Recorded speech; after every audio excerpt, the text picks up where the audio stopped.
বিশ্বনবী বললেন দুআ মুখুল ইবাদা, দোয়া হলো ইবাদতের নির্যাস, যার দোয়া নাই ওর কিচ্ছু নাই। দোয়া করেন নাই তো নামাজে কাজ হবে না, দোয়া করেন নাই রোজায় কাজ হবে না, কথা কন।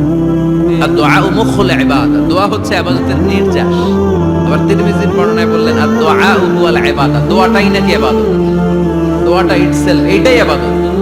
নামাজ যেমনি ইবাদত, রোজা যেমনি ইবাদত, হাত তুলে যে দোয়া করলেন এইটাও ইবাদত। সুবহানাল্লাহ পড়েন। এটা মুমিনের ওয়েপন, সিলাহুল মুমিন। সাপ্লিকেশন, দোয়ার ইংরেজিতে বলে সাপ্লিকেশন। সাপ্লিকেশন is the weapon of believers, এটা বিশ্বাসীদের অস্ত্র। সবকিছুর কারামতি যেখানে শেষ, দোয়ার কারামতি ওইখানে। এরকম অনেক শুনবেন, ক্যান্সারে আক্রান্ত, দুরারোগ্য ব্যাধি, বাংলাদেশের চিকিৎসা শেষ, ইন্ডিয়া গেছে, কয় বাঁচবো 3 মাস। কয় মাস? এরপরে 7 বছর বাইসেছে। কেমনে বাঁচলো? কেমনে? দোয়া।